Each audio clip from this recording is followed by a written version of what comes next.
Hello, আসসালামু আলাইকুম। আমি রাজু বলছি। তো আজকের এই ভিডিওতে আমার শুরু করার কথা হচ্ছে ফার্স্ট কেমো। যেদিন থেকে আমি ফার্স্ট কেমো দিতে শুরু করলাম। ফার্স্ট কেমো আচ্ছা, আমি যদি আপনাদেরকে বলি, অবশ্যই আপনারা আমার আগের ভিডিওগুলো দেখবেন। তাহলে হয়তোবা অনেক কিছু বুঝতে পারবেন বা জানতে পারবেন। তো ফার্স্ট কেমো 28 তারিখ সকালে আমার ফার্স্ট কেমোর ডেট। তো আর সকাল সকালই চলে গেলাম। তো এখানে আরেকটা কথা বলে রাখি, ২টা ইস্যু। সেটা হচ্ছে একটা হচ্ছে অনেকেই প্রশ্ন করে যে ভাইয়া আপনার ক্যান্সারটা কোন স্টেজে ছিল, স্টেজ মার্কিংটা যেটা বলে যে আসলে আমাদের ক্যান্সারের এই বিষয়গুলো হচ্ছে যখন আপনার ক্যান্সারটা শরীরের বিভিন্ন জায়গায় সরে যায় তখন আর আলটিমেটলি এই গ্রেডিংটা করা হয়, যে মার্কিংটা করা হয়, যে মানে কোন স্টেজ আছে, স্টেজ মার্কিং যেটা বলে সেটা করা হয়। কিন্তু আমাদের পেশেন্টের যেহেতু ক্যান্সারটা এখনো ছড়ায়নি শরীরের কোথাও, সেই ক্ষেত্রে আমরা খুব সহজে বলতে পারি যে এটা হলো একদম ইনিশিয়াল স্টেজে, বা স্টেজ মার্কিং আমাদের নাই। সো আমাদের ধরেই রাখি এটা একদম ইনিশিয়াল স্টেজে। আরেকটা কথা সেটা হচ্ছে যে আমাদের কেমো কেমো যে আমরা দিব ডে কেয়ারে, জাস্ট ডে কেয়ারে তো আমরা তো সিট বুক করেছি। তো কেমোর ওষুধগুলো আপনার ডাক্তার যেদিন দেখবে, ফাইনালি লাস্ট দিন, যেটা আমি যেটা বললাম, ডাক্তার পারমিশন দেয় সব রিপোর্ট থেকে, ও তখনই ডাক্তার সব ওষুধগুলো নাম লিখে দিবে। এটা আপনার ফার্মেসি থেকে কিনে নেবেন। আর আপনাদেরকে এটা খুব ইম্পর্টেন্ট মেসেজ, সেটা হচ্ছে যে কেমোর মধ্যে অনেক ওষুধ আছে যেগুলো ফ্রিজ আপ করতে হয়, যেগুলো নর্মাল টেম্পারেচারে সব ওষুধ নষ্ট হয়ে যায়। সরি। তো আপনাদেরকে অবশ্যই এটা মাথায় রাখতে হবে। আর ফার্মেসি থেকে আপনাদেরকে বলেই দিবে তারা, মানে ঠান্ডার মধ্যেই রাখার জন্য বলেই দিবে। আর ওখানে ডে কেয়ারে চলে যাবেন সকালে, তো ওষুধগুলো নিয়ে যাবেন। যদি সবচেয়ে ভালো হয় যে ওই দিন গিয়েই ওষুধটা কিনা। যদি আপনি ওই দিন কিনতে না পারেন, সকাল 7টায় হয়তো বা অনেক ফার্মেসি খুলবে না। আর 24 ঘন্টায় তো ওপেন থাকে ফার্মেসি। আচ্ছা, ফার্মেসি সম্ভবত 24 ঘন্টায় ওপেন থাকে। ওই দিন সকালবেলা আপনি সব ওষুধ নিয়ে চলে গেলেন। না নিয়ে যাওয়ার পর ওখানে আপনার ফাইল গেটে অ্যানেক্স বিল্ডিংয়ের 6 তলায়, এটা হচ্ছে ডে কেয়ার সার্ভিস, অ্যানেক্স বিল্ডিংয়ের 6 তলায়।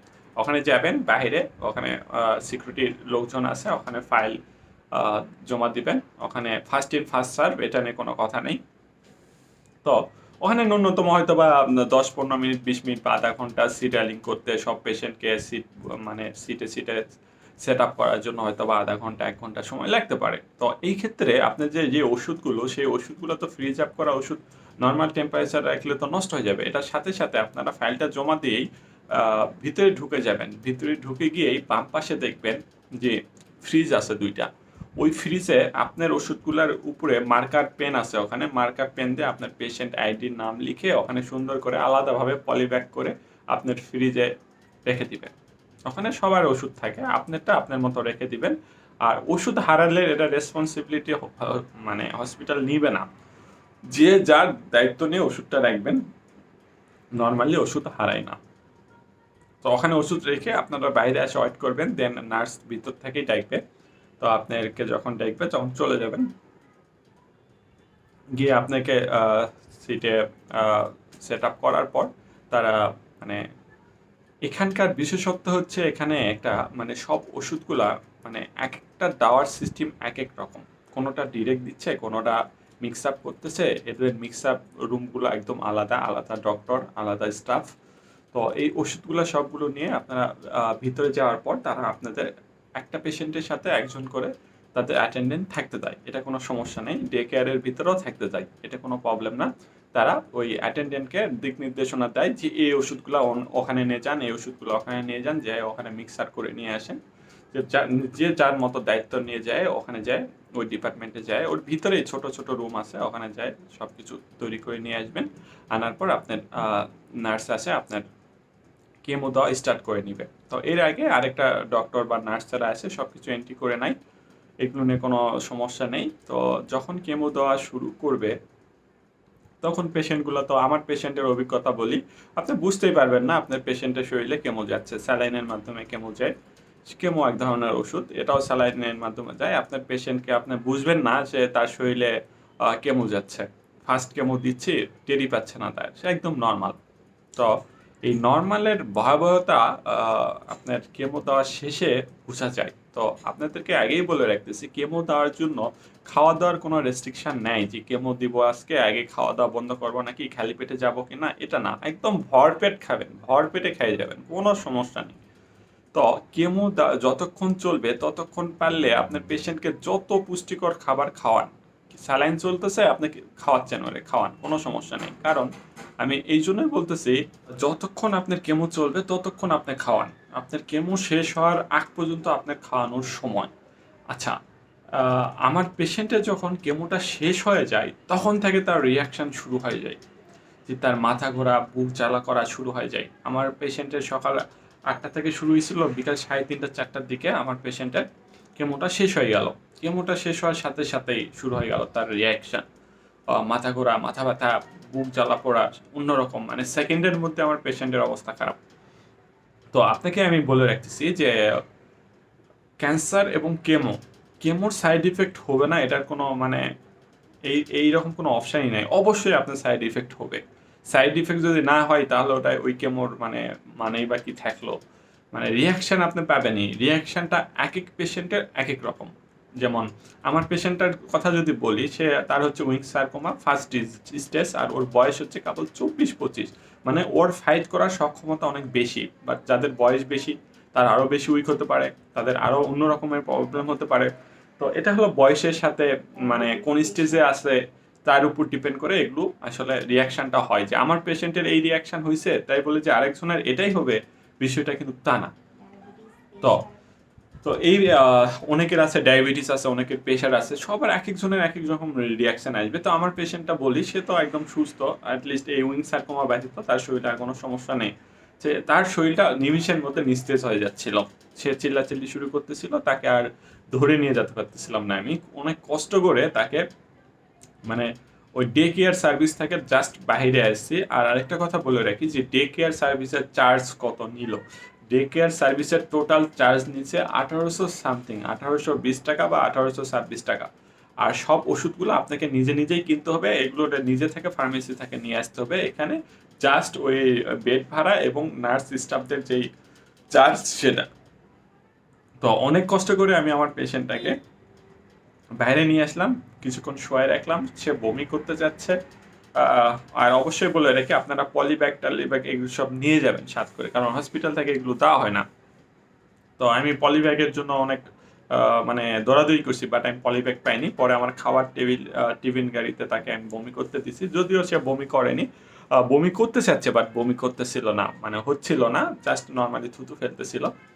তো ওখান থেকে আমি অনেক কষ্ট করে তাকে ধরে নিয়ে উবার কল করে উবার নিচে রেখেছিলাম। তো অনেক কষ্ট করে লিফটে তাকে দুই সাইড থেকে দুইজন ধরে উবারে নিয়ে যেয়ে শুয়ে দিলাম, পিছনের সিটে তাকে শুয়ে দিলাম। তারপর ড্রাইভারকে বললাম যে আপনি যত দ্রুত সম্ভব আপনার আমাকে বাসায় পৌঁছাই দেন।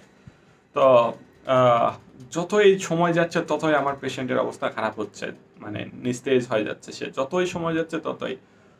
যখন আমি আমার বাসায় আসি, আমি 2 তলায় থাকি, লিফট আছে আমার বাসায়। তো ওকে মানে 2 তলায় গাড়ি থেকে নামানোর পর সে 10 সেকেন্ডও দাঁড়াতে পারতেছিল না, ও ক্যাথ হয়ে যাচ্ছিল। তো ওকে নিচে কেয়ারটেকারের রুমে, বা একটা রুম ফাঁকা ছিল, কেয়ারটেকার সেখানে থাকে, বা ওটা ভাড়া দেওয়ারই রুম, বাট আপাতত ফাঁকা আছে। তো আমি কেয়ারটেকারকে আগেই বলেছিলাম যে মাইক্রোর মধ্যে আমি বলেছি ফোন করে যে আমার নিচের রুমটা তুমি ফাঁকা করো, পরিষ্কার করো, ওটাকে সুন্দরভাবে প্রস্তুত করো, আমার পেশেন্টকে 2 তলায় আমি তুলতে পারবো না, কন্ডিশন অনেক খারাপ। তো আমি নিচে নিয়ে আসলাম, এসে মাইক্রো থেকে নামাই কোনো মতো হয়তো বা 10 ধাপ সামনে আমি আমার রুমের মধ্যে ঢুকায়, সে সাথে সাথে বিছানায় একদম লেগে গেল। তারপর থেকে তার কোনো মানে মানে অবস্থা প্রচণ্ড খারাপ, তার প্রচণ্ড মাথা ব্যথা করতেছিল, শরীর ব্যথা করতেছিল, সে মানে নর্মাল সাউন্ড শুনতে মানে পারতেছিল না, খুব তার আঘাত লাগতেছিল।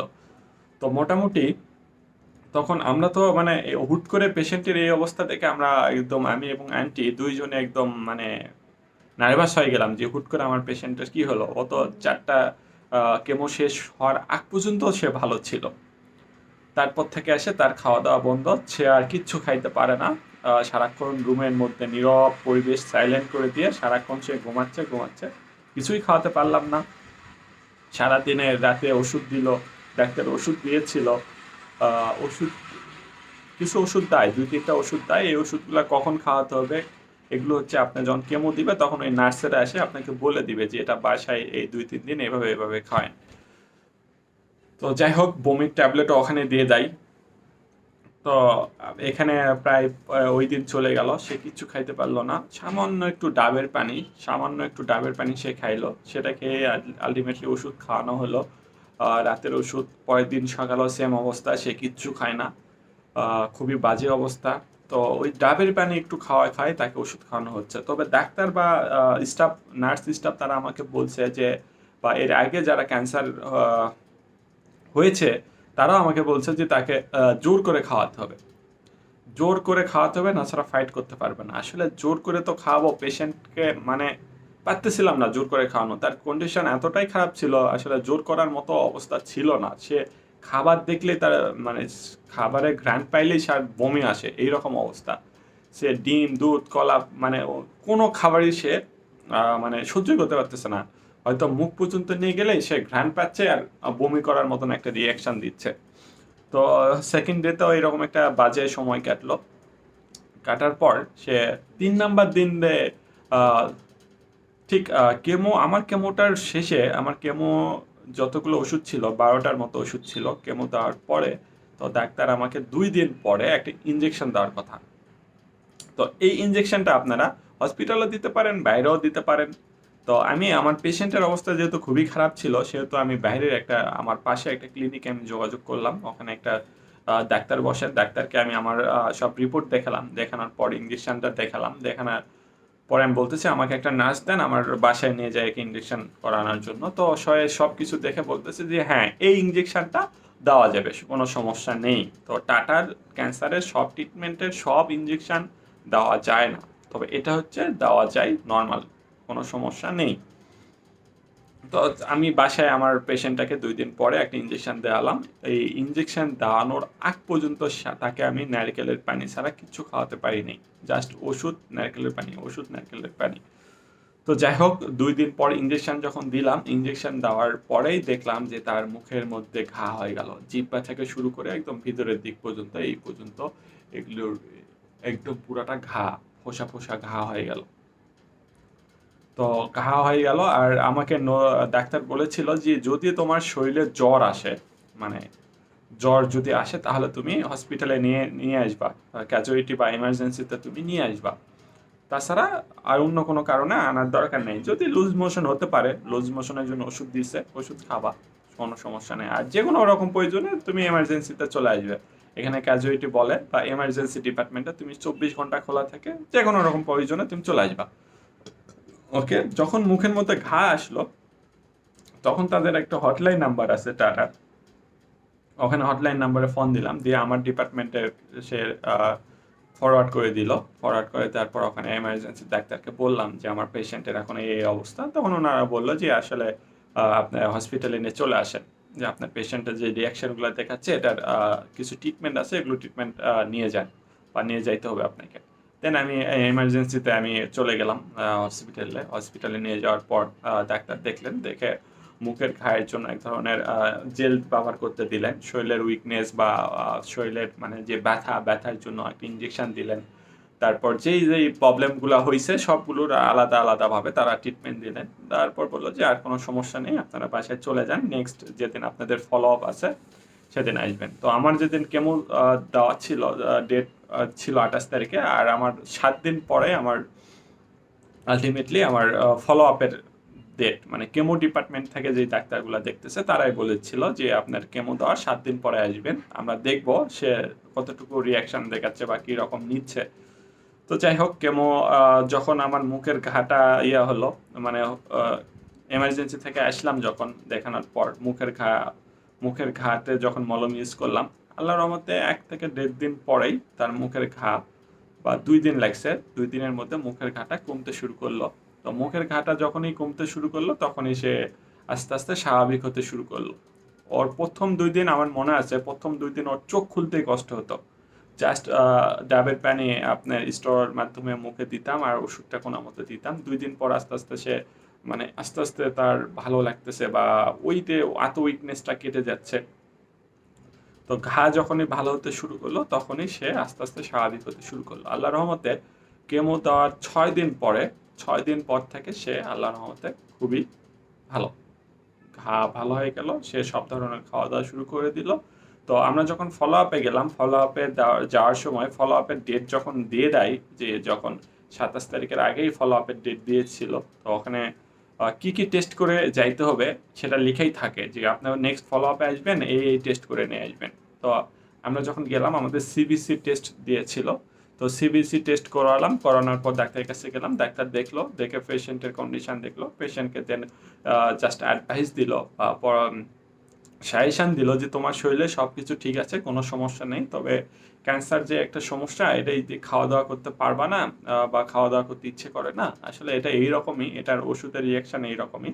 তো তোমাকে ফিজিক্যালি এবং মেন্টালি, বিশেষ করে মেন্টালি তোমাকে স্ট্রং থাকতে হবে। যদি মেন্টালি তুমি স্ট্রং না থাকতে পারো তাহলে তুমি নেক্সট কেমোটা নিতে পারবা না।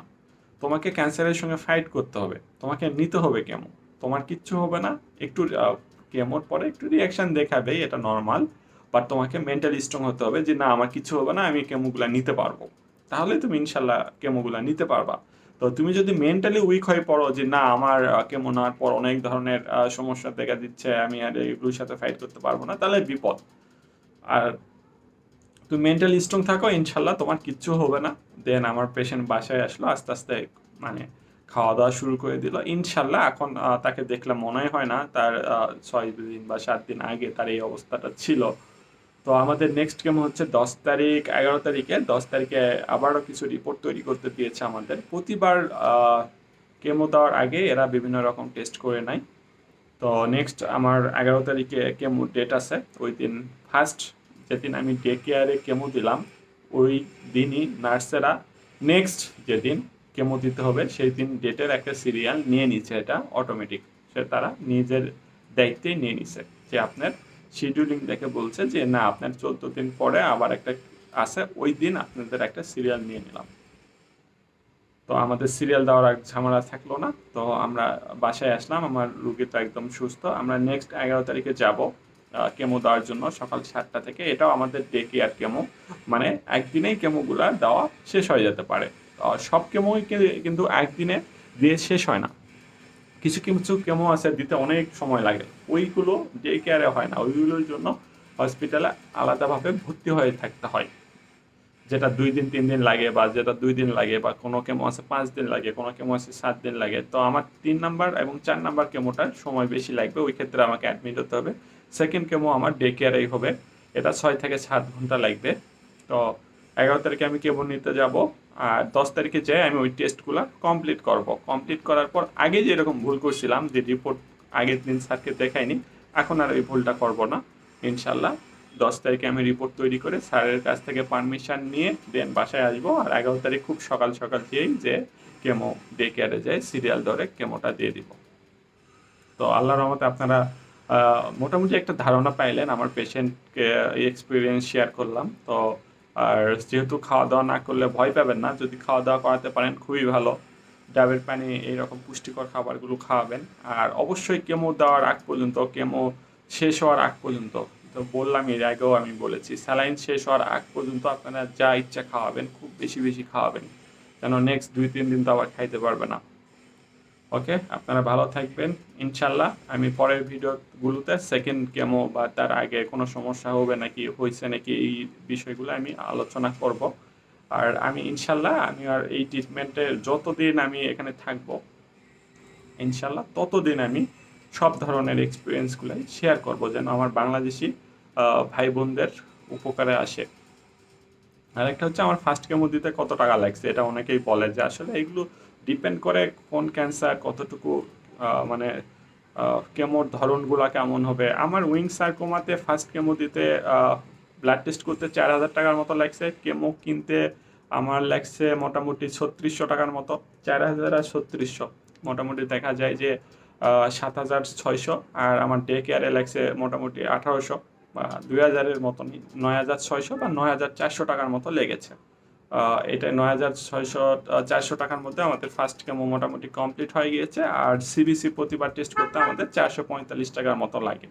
আর এই টেস্টটা যে সবসময় সিবিসি টেস্ট করতে যায় বিষয়টা তা না, এক এক সময় যখন ডাক্তার যেটা বোঝে যে কখন কোন টেস্টটা করানো দরকার সেইভাবে আমাদেরকে টেস্ট করতে দেয়।